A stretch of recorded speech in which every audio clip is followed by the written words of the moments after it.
5 mars, Josué, chapitre 7, chapitre 8, chapitre 9. Les enfants d'Israël commirent une infidélité au sujet des choses dévouées par interdit. Akan, fils de Carmi, fils de Zabdi, fils de Zérak, de la tribu de Juda, prit des choses dévouées. Et la colère de l'Éternel s'enflamma contre les enfants d'Israël. Josué envoya de Jéricho des hommes vers Haï, qui est près de Beth-Aven, à l'orient de Béthel. Il leur dit: montez et explorez le pays. Et ces hommes montèrent et explorèrent Haï. Ils revinrent auprès de Josué et lui dirent: il est inutile de faire marcher tout le peuple.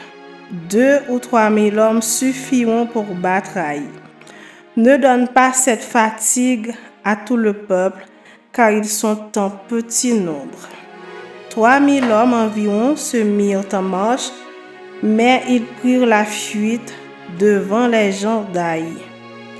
Les gens d'Haï leur tuèrent environ 36 hommes.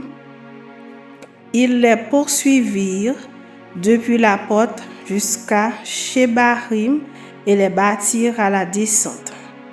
Le peuple fut consterné et perdit courage. Josué déchira ses vêtements et se prosterna jusqu'au soir, le visage contre terre devant l'arche de l'Éternel, lui et les anciens d'Israël, et ils se couvrirent la tête de poussière. Josué dit: ah, Seigneur Éternel, pourquoi as-tu fait passer le Jourdain à ce peuple pour nous livrer entre les mains des Amoréens et nous faire périr? Oh, si nous eussions su rester de l'autre côté du Jourdain. De grâce, Seigneur, que dirai-je après qu'Israël a tourné le dos devant ses ennemis? Les Cananéens et tous les habitants du pays la prendront. Ils nous envelopperont et ils feront disparaître notre nom de la terre. Et que feras-tu pour ton grand nom? L'Éternel dit à Josué: lève-toi.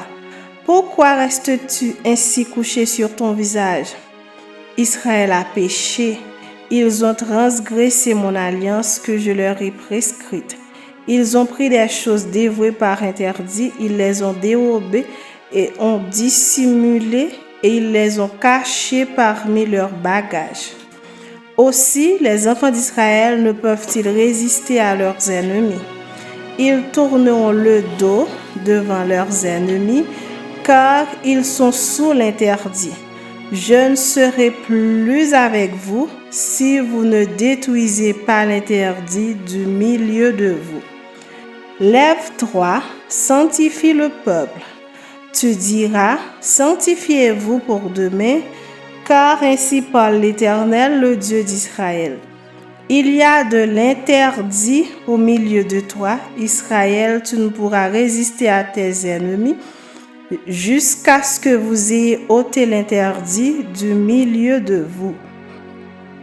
Vous vous approcherez le matin selon vos tribus, et la tribu que désignera l'Éternel s'approchera par famille, et la famille que désignera l'Éternel s'approchera par maison, et la maison que désignera l'Éternel s'approchera par homme.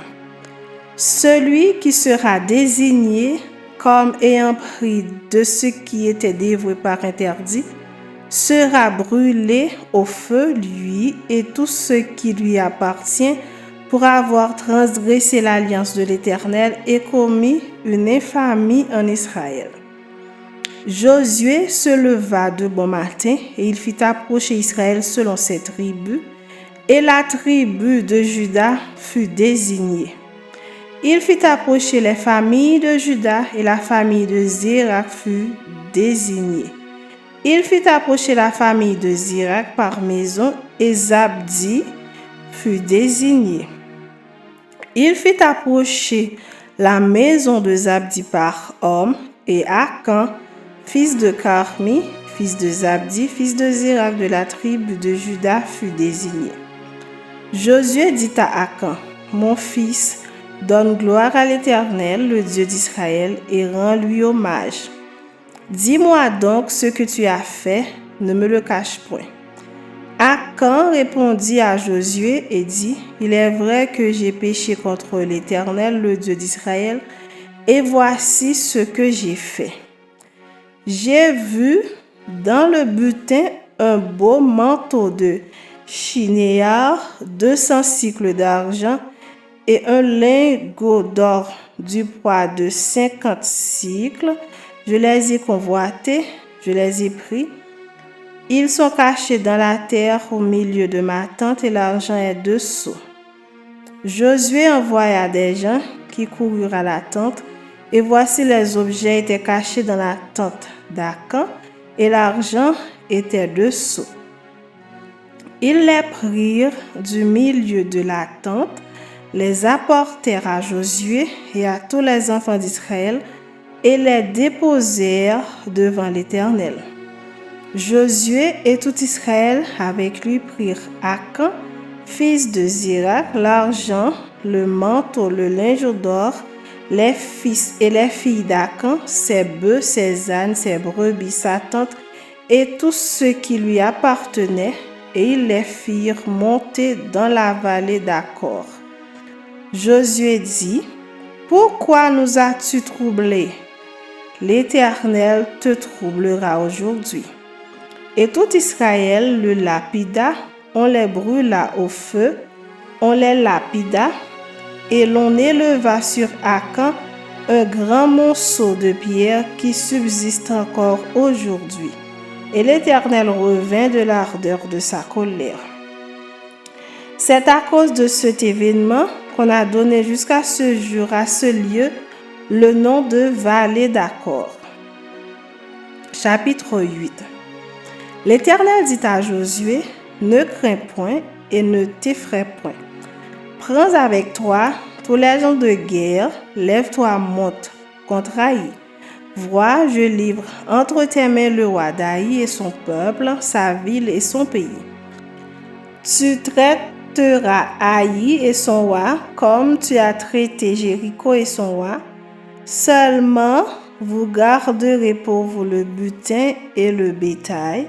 Place une embuscade derrière la ville. » Josué se leva avec tous les gens de guerre pour monter contre Haï.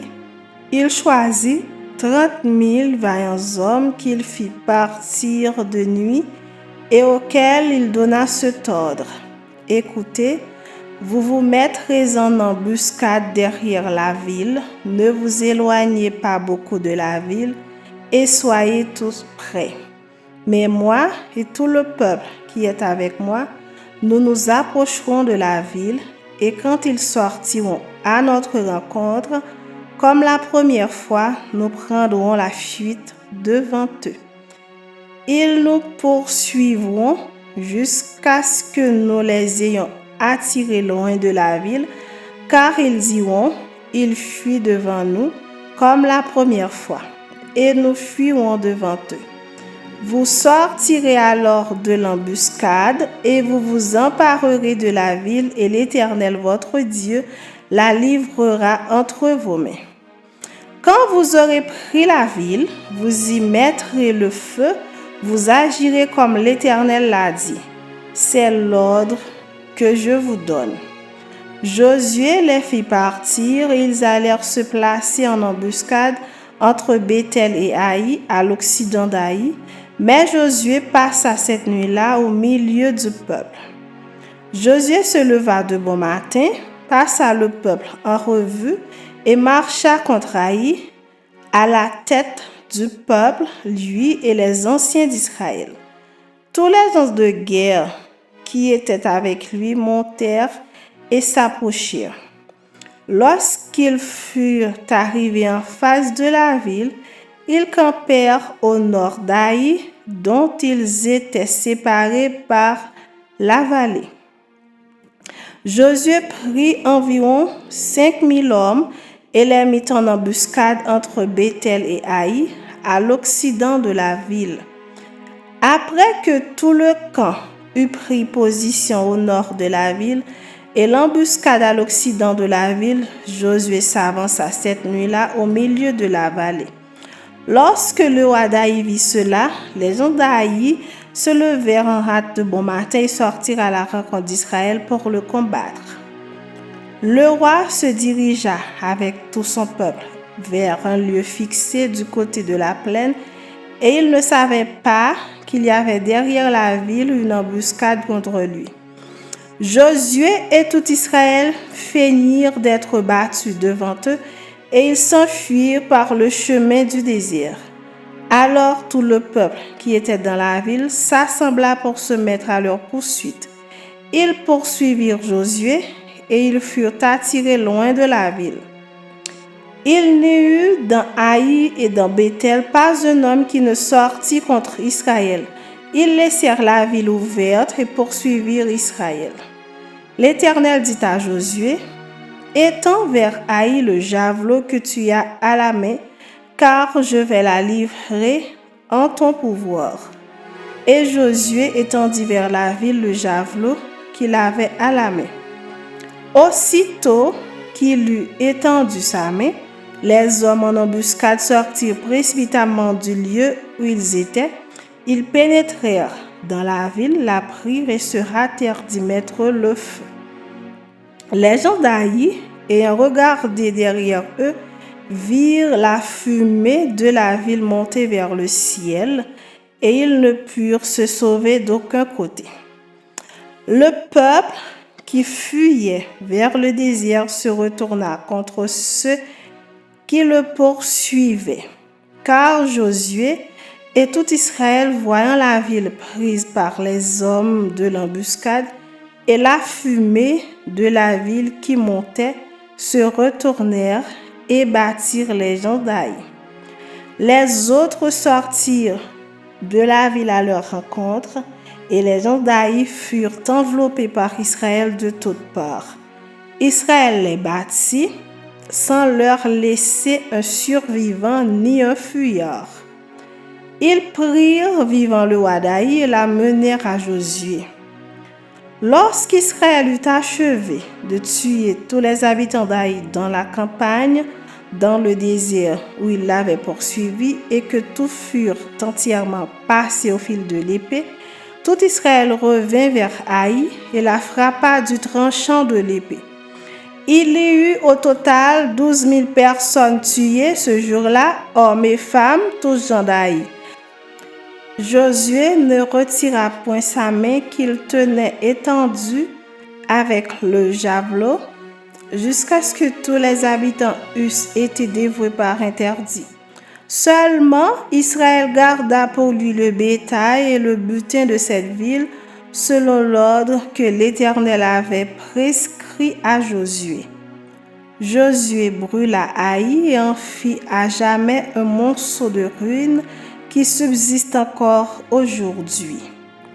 Il fit pendre à un bois le roi d'Haï et l'y laissa jusqu'au soir. Au coucher du soleil, Josué ordonna qu'on descendît son cadavre du bois. On le jeta à l'entrée de la porte de la ville et l'on éleva sur lui un grand monceau de pierre qui subsiste encore aujourd'hui. Alors Josué bâtit un autel à l'Éternel, le Dieu d'Israël, sur le mont Ébal, comme Moïse, serviteur de l'Éternel, l'avait ordonné aux enfants d'Israël, et comme il est écrit dans le livre de la loi de Moïse. C'était un autel de pierre brute, sur lesquels on ne porta point le fer. Ils offrirent sur cet autel des holocaustes à l'Éternel, et ils présentèrent des sacrifices d'action de grâce. Et là, Josué écrivit sur les pierres une copie de la loi que Moïse avait écrite devant les enfants d'Israël. Tout Israël, ses anciens, ses officiers, ses juges, se tenaient des deux côtés de l'arche devant les sacrificateurs, les Lévites qui portaient l'arche de l'alliance de l'Éternel, Les étrangers comme les enfants d'Israël étaient là, moitié du côté du mont Garizim, moitié du côté du mont Ébal, selon l'ordre qu'avait précédemment donné Moïse, serviteur de l'Éternel, de bénir le peuple d'Israël. Josué lut ensuite toutes les paroles de la loi, les bénédictions et les malédictions, suivant ce qui est écrit dans le livre de la loi. Il n'y eut rien de tout ce que Moïse avait prescrit que Josué ne lut en présence de toute l'assemblée d'Israël, des femmes et des enfants et des étrangers qui marchaient au milieu d'eux. Chapitre 9.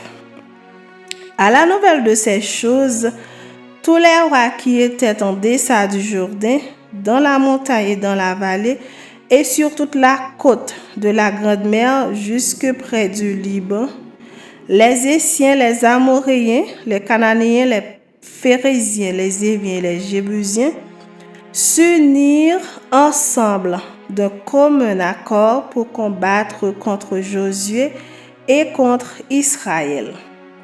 Les habitants de Gabaon, de leur côté, lorsqu'ils apprirent de quelle manière Josué avait traité Jéricho et Haï, eurent recours à la ruse et se mirent en route avec des provisions de voyage. Ils prirent de vieux sacs pour leurs ânes et de vieilles outres à vin déchirées et recousues. Ils portaient à leurs pieds de vieux souliers raccommodés et sur eux de vieux vêtements, et tout le pain qu'ils avaient pour nourriture était sec et en miettes. Ils allèrent auprès de Josué au camp de Gilgal et ils lui dirent: ainsi qu'à tous ceux d'Israël, nous venons d'un pays éloigné et maintenant faites alliance avec nous. Les hommes d'Israël répondirent à ces Éviens: peut-être que vous habitez au milieu de nous, et comment ferions-nous alliance avec vous? Ils dirent à Josué: nous sommes tes serviteurs. Et Josué leur dit: qui êtes-vous et d'où venez-vous? Ils lui répondirent: tes serviteurs viennent d'un pays très éloigné, sur le renom de l'Éternel ton Dieu, car nous avons entendu parler de lui, de tout ce qu'il a fait en Égypte, et de la manière dont il a traité les deux rois des Amoréens au-delà du Jourdain, Sihon, roi de Hesbon, et Og, roi de Bazan, qui était à Ashtaroth. Et nos anciens et tous les habitants de notre pays nous ont dit: prenez avec vous des provisions pour le voyage, allez au-devant d'eux, et vous leur direz: nous sommes vos serviteurs et maintenant faites alliance avec nous. Voici notre pain. Il était encore chaud quand nous en avons fait provision dans nos maisons, le jour où nous sommes partis pour venir vers vous. Et maintenant il est sec et en miettes. Ces outres à vin que nous avons remplies toutes neuves, les voilà déchirées. Nos vêtements et nos souliers se sont usés par l'excessive longueur de la marche. Les hommes d'Israël prirent de leurs provisions et ils ne consultèrent point l'Éternel.